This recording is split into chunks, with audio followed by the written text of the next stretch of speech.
شيخنا أبو حسن. حياك الله حجينا الغالي، الله يحفظكم بحق محمد وآل محمد. حياك الله ويحفظك شيخنا الغالي حاج وعد. الله يحفظك. الشيخ سلطان، والله حقيقة حجينا السؤال مو بس مدمر.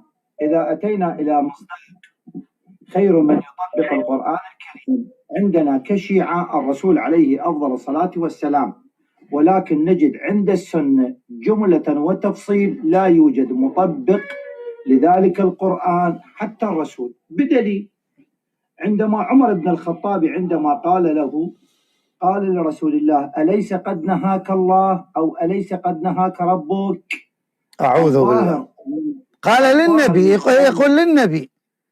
نعم، قال للنبي. يقول له الله مو منعك. يعني شلون انا اقول لابني لك بابا انا مو قلت لك لا تعبر الشارع، شلون تخالفني وتعبر الشارع؟ هم زين ما جت سياره وصدمت النبي صلى الله عليه واله مثل ما صدمت هذا الطفل. يعني لو مع عمر كان احنا ضعنا. تفضل. نعم حاج وعد، شوف هنا تعبير كلام عمر بن الخطاب، والرجل عربي وفصيح عندما أتى بلفظة نهاك في زمن الماضي، على اعتبار لابد أن يكون ذلك العلم عند رسول الله، وبالتالي بذلك العلم تكون النتيجة هي التطبيق.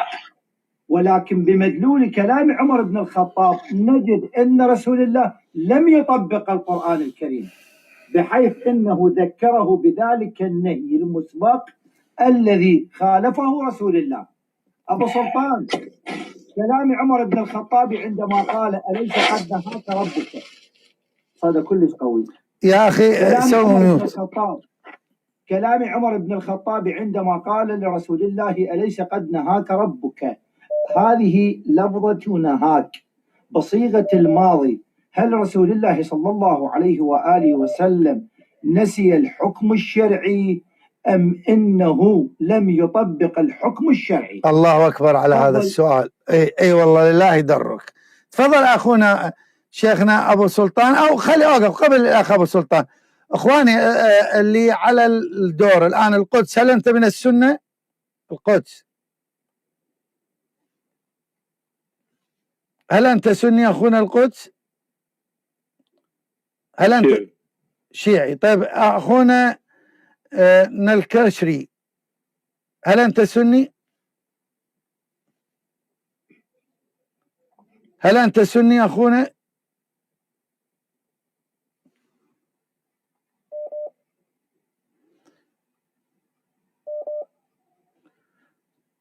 طيب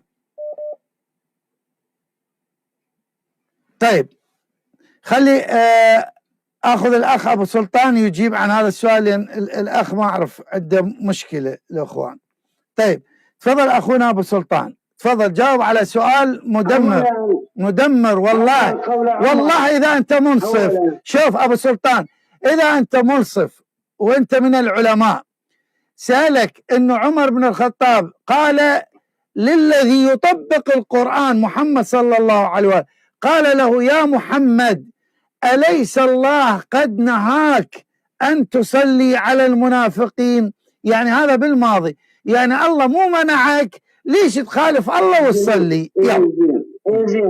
زين خليني أرد على هذا الشباب، بس لا تقطع علي الصوت، تاخذ مني كلمتين مثل الطفل الصغير وتسكر بوجهي. عيب. لا بالعكس، انت مكرم. هذه الحادثة جاءت بروايتين لا يجوز فصل إحداهما عن الأخرى. إن عمر أراد تذكير النبي صلى الله عليه وسلم بالآية التي تنهي عن الصلاة على المنافقين، وسؤال عمر ليس بسيء ولا تكفير للنبي، بل الملائكة قالت لربها: أتجعل فيها من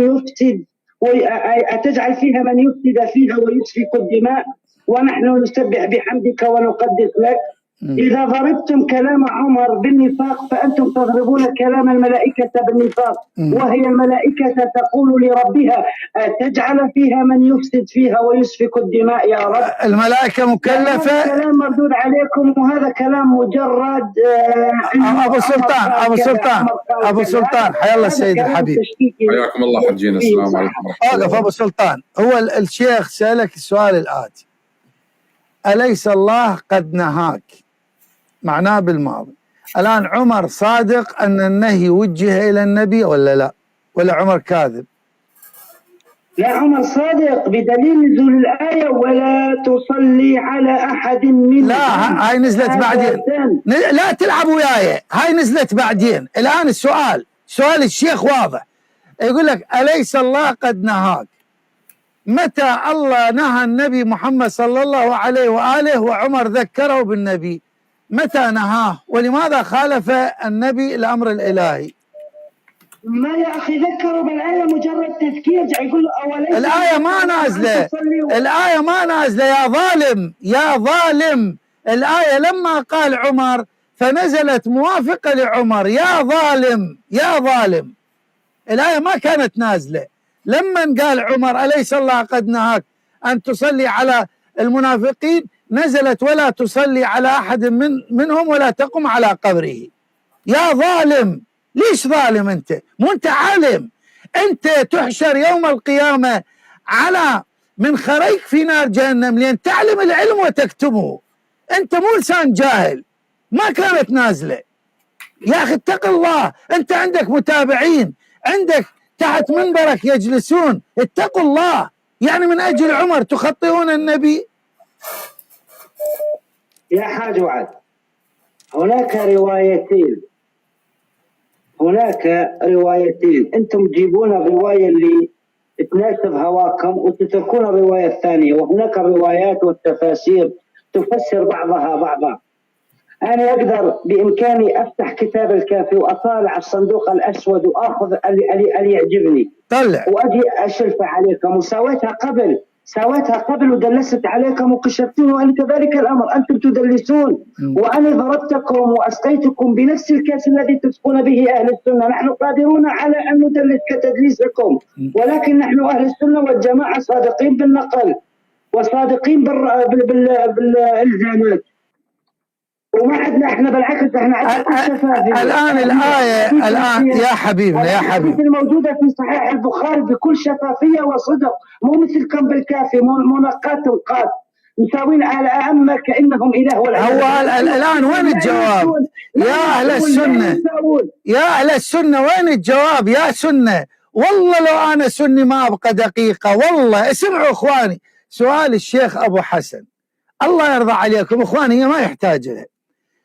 النبي صلى الله عليه وآله أول من يطبق القرآن، فألزمهم إلزاما، الشيخ الله يحفظه إلزام قوي، قال لهم إذا النبي قرآن يمشي على الأرض، النبي صح يمشي على الأرض، كتلة من الصح تمشي على الأرض.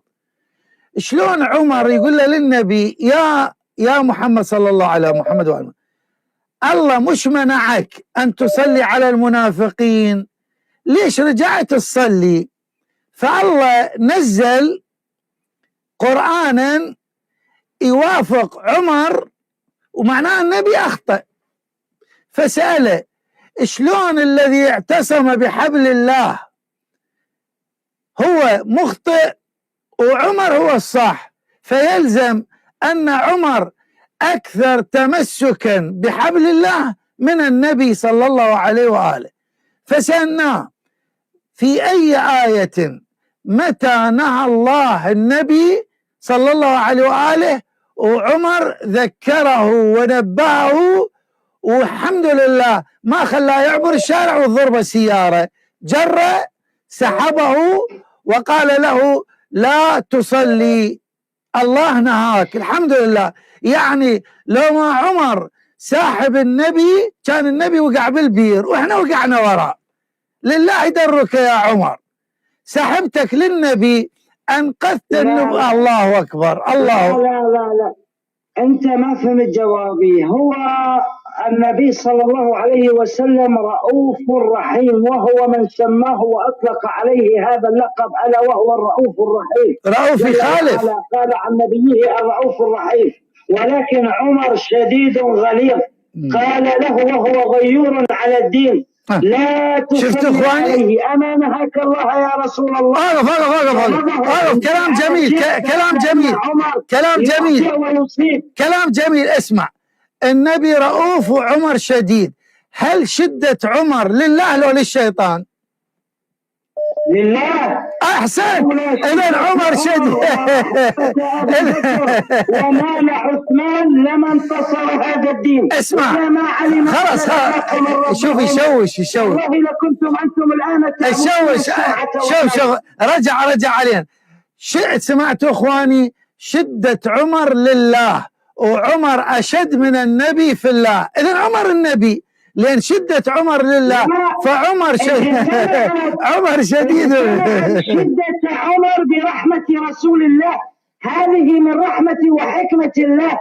أراد الله أن يجتمع هذه السلسلة الذهبية مع محمد أبا بكر بحنيته وشفقته وتصديقه، وعمر بغلظته وشدته، وعثمان بمالته وكرمه، وعلي بشجاعته. هذه السلسلة الذهبية الذي أقام بها الله هذا الدين الحنيف. زين خلاص سمعناك. سمعناه. خذ اسمع. احسن سيدنا. شوف الان بغير شدة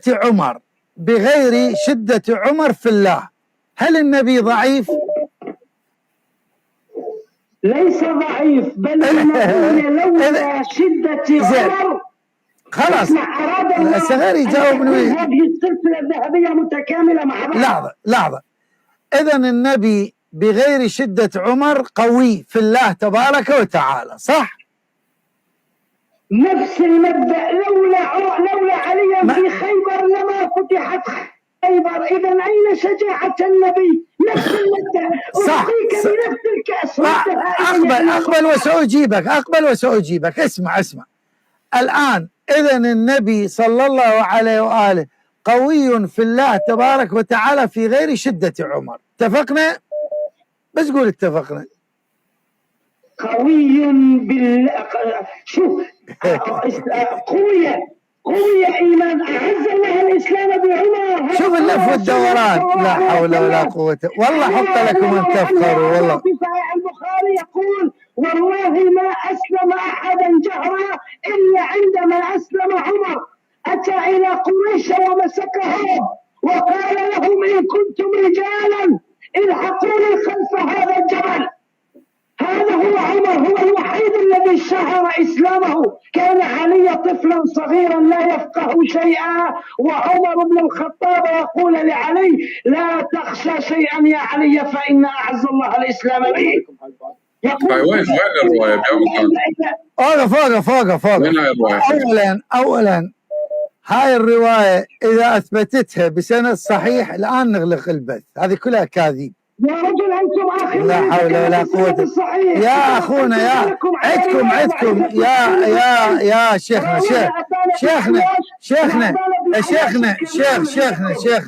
شيخنا لا تهرب من الموضوع. إخواني، هو قال أن عمر أعلن إسلامه وقال: من أراد خلف الجبل. أنا ما أدري ليش، يعني هم الآن موجودين أمامه، يقول: من أراد أن أضربه بالسيف يأتيني خلف الجبل. مو ما نشوف خلف الجبل، ليش رايح يا أخونا؟ احنا غير نريد نشوفك أمامنا. إذا يروحون خلف الجبل شلون أعرف أنا اللي صار والما صار؟ شلون أعرف الصار والما صار؟ ممكن عمر يعني ما حطار، ايش ما ادري شنو القضيه، ليش خلف الجبل؟ اثنين، هذه وين؟ حتى يقتل وينكر. حتى يقتل وينكر، يقدر ينكر. اذا طالبوه قريش يقدر ينكر، يعني ما شافوه قتل. المفروض يا اخواني، انا الان اقول اتحداكم ان تاتوا بتفسير لهذه الايه وبعد ذلك اغلق البث. يقول لك بابا انتظر، انت غير تتحدى. هاي شنو روايه البخاري؟ هاي روايه البخاري عن اسلام عمر حجي، الله يحفظك. اقرا روايه البخاري. ابو سلطان هذا اقراها. هذا صحيح البخاري اخواني. يقول هذا عن عبد الله ابن عمر نفسه عن ابيه قال: بينما هو في الدار خائفا. لا موجود خائفا، موجود. هاي حج، هاي اللون الازرق.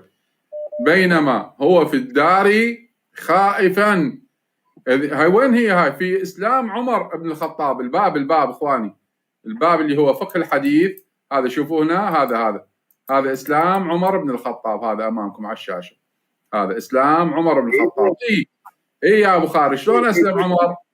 كيف أسلم عمر؟ يقول بينما هو في الدار خائف إذ جاءه العاص بن وائل السهمي أبو عمرو عليه حلة حبرة وقميص مكفوف بحرير، وهو من بني سهم وهم حلفاؤنا في الجاهلية، فقال لهم ما بالك؟ قال زعم قومك إنهم سيقتلونني. خايف ولا بتجوز درج، زين، وخاف ما عنده درج قبل. يقول إن أسلمت قال لا سبيل إليك. بعد أن قالها أمنت، فخرج العاص فلقي الناس قد سال بهم الوادي، فقال أين تريدون؟ قالوا نريد هذا ابن الخطاب الذي صبأ. قال لا سبيل إليه، فكر الناس خلف الوادي خلف الجبل. تفضل حج. طيب أخونا السيد، أنت الآن قرأت رواية، بس لحظة، قرأت رواية أنه يا تعطيني مجال الإسلامي عمر، وهذا هو أمامي سند صحيح في صحيح الألباني وعندنا ثقة صادق إذا قلنا الألباني ورفعت الأقلام وجفت الصحف. اسمع ماذا يقول، ماذا يقول الألباني. لما أسلم عمر الألباني شلون عرف؟ لحظة، شلون عرف الألباني؟ لحظة، الألباني قبل 20 سنة الألباني قبل 20 سنة توفى، شلون يقول لما أسلم عمر وكان عايش؟ رايح أعطيك السند. اسمع، عندما أسلم عمر صرخ بأعلى صوته يا معشر قريش وهم في أنديتهم حول الكعبة، ألا إن ابن الخطاب قد صبأ. قال يقول عمر من خلفه كذب، ولكني قد أسلمت وشهدت أن لا إله إلا الله وإن محمد رسول الله. فثاروا إليه فما برح يقاتلهم ويقاتلونه حتى قامت الشمس على رؤوسهم. قال وطلح أي أعيا فقعد وقاموا على رأسه وهو يقول افعلوا ما بدا لكم، فأحلف بالله إن لو كنا 300 رجل لقد تركناها لكم أو تركتموها لنا. قال فبينما هم على ذلك إذا أقبل شيخ من قريش عليه حلة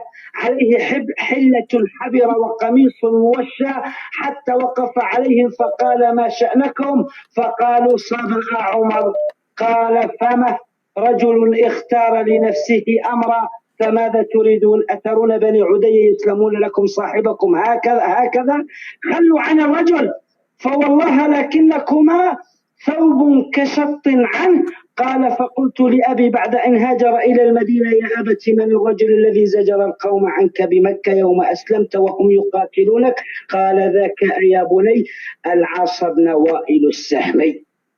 هذا هنا المتكلم من؟ عبد الله بن عمر.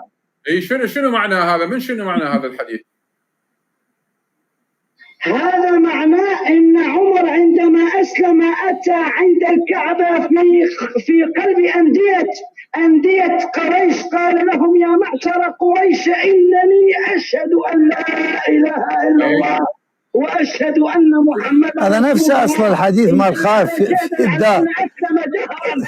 اسلم جهارا نهارا. طيب وين لحظه المصدر اوقف. انت قلت المصدر. لحظه ابو سلطان انت قلت الان ساعطيكم المصدر. هذا الحديث هو نفس حديث البخاري اصله اللي عليه حلة لحظة حبارة. اسمع، اللي عليه حلة حبارة اللي قرأته وقميص مكفوف بحرير.